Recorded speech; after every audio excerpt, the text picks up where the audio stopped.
Hi everyone, if you've watched my previous couple of anime reviews, you are aware that I am not super into contemporary anime. I used to be a huge purveyor of anime growing up, but more recent series just don't really catch my attention or find the animation styles really unappealing. I'm mostly a fan of like 90s anime and early 2000s.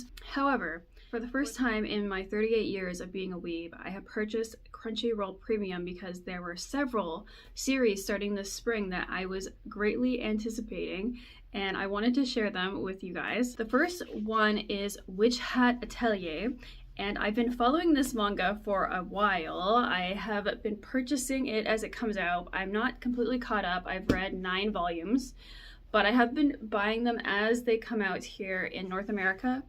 And it's been so many years since I actually purchased a manga as it was coming out like this. I think the last one I did was like Death Note. So suffice to say, I absolutely love this series. This is one of those series that I count as like god tier because I feel like it transcends the medium. It doesn't rely heavily on typical anime archetypes, and it doesn't feel like a typical shoujo or shonen genre. And I feel like it's a little similar to Ghibli in that way, where it's rooted in fantasy and it's whimsical with this edge of darkness. I feel like if you like Ghibli, you would like this series as well, and who doesn't like Ghibli? So Witch Hat Atelier follows this character, preteen Coco, who lives in a fantasy world loosely based on medieval Europe.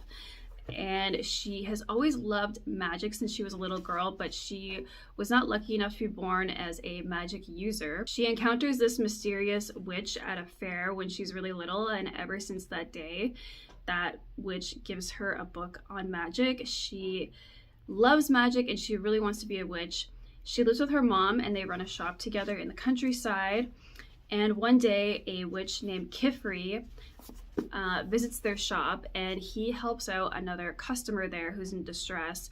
And while he's doing that, Coco sneakily witnesses his method of magic, and it's all witches' method of magic, where they draw symbols and then complete the spell by drawing a circle around it.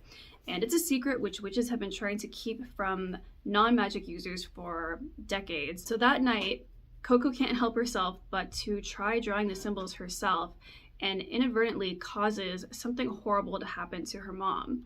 Kifri shows up and saves Coco, and he wants to erase Coco's memory. In a snap decision, decides that the better route is to take Coco under his wing and teach her to become a witch, and then she can save her mom, and then he doesn't have to erase her memory, and then she won't forget her mother. Kifri runs an atelier, or a small school, where he teaches other little girls how to use magic. And when Coco arrives there, she is introduced to the other girls who are learning to become witches, and Coco begins to discover this deep world involving the witches and their politics system and all these monsters and everything that she never could have imagined existed before. I really love the drawings in the manga, so I was very worried about the style of the anime, but I feel like they have captured it so far in the first 2 episodes. The backgrounds are beautiful and the animation looks pretty high budget, or smooth as people like to call it on the internet. I really love Kifri as a character in the manga as well, and I feel like he comes across so far in the anime as well, where he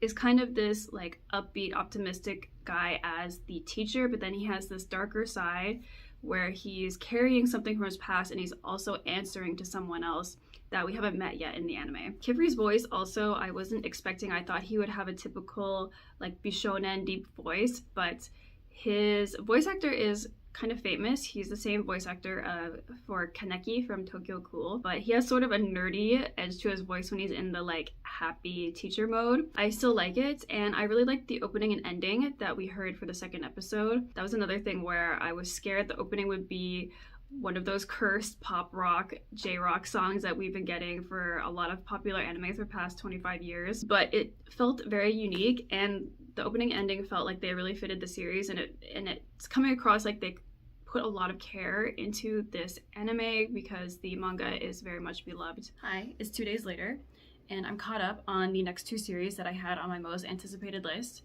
The first one was Demons of the Shadow Realm. You guys probably have heard of it. It is the new series from the creator of Full Metal Alchemist. Another one which you guys may have heard of or might be one of your most favorite anime ever, like it is mine. Full Metal Alchemist came out first the original series back in the day when I was in high school, and I don't know if the creator really has been heard from much since then. Her series was kind of groundbreaking at the time because it fell into the shonen area, but she's a female creator and that's very rare, obviously. So I feel like following up that series was like a lot of pressure for her. And when I was in Japan, I saw that the manga was out quite a bit of it, but I haven't been following the manga in this case. And I went into this anime series totally blind, other than, you know, the implications from the title. So this series follows two fraternal twins, Asa and Yuru. It's set in a, I think, feudal Japan type of fantasy realm where there's a prophecy involving the twins and there's some like magical powers and the demons are like Oni or yokai. We see the twins born and then it cuts ahead to when they're a bit older. I don't know if they're supposed to be like 15 or 20. They're like young adult age. First hint we have at the twist, which I'm going to talk about in the episode. It shows up in the first episode, but if you don't want spoilers, just jump ahead to the next chapter of the video. Is the main character, Yuru, he sees and hears what is clearly planes, like modern day planes in the sky, and refers to them as dragons. And as the episode continues on, we see Asa, his twin sister, and she is imprisoned, assuming in their home, and we don't know why. But Yuru is one of the few people who is allowed to see her and speak with her, and he obviously really cares a lot for his sister Asa. The twist is that people from the modern day show up in Yuru's home, and it's like the army, and they also have powers of the demons, and there was like the super violent bloody sequence, and I feel like I have no idea what's going on. I'm gonna try not to compare it too much to Fullmetal Alchemist, however there's a lot of like parallel themes. I feel like the first episode did kind of succeed in the same thing that the beginning of Fullmetal Alchemist did, where they introduce you to this kind of like crazy dilemma, and it's very like high concept world building. And I feel like the first episode really was showing us the world, and I don't feel like I know who the characters are yet, but I am hooked and definitely going to keep continuing on with that series. I really love the opening and ending soundtrack from the original Fullmetal Alchemist, so I am keeping an ear out for the music they use in this series. However, I kind of don't even really remember what they used for the ending. We didn't see the opening as per tradition for anime. Again, big shoes to fill from the original series by the creator. The third series that I watched is Go For It Nakamura-kun. And this is a comedy BL anime, totally different from the first two I was talking about. The first thing that caught my eye about this series is the homage to 1980s retro anime. And like I said, I was so tired of seeing like overly rendered, shiny, over animated anime series.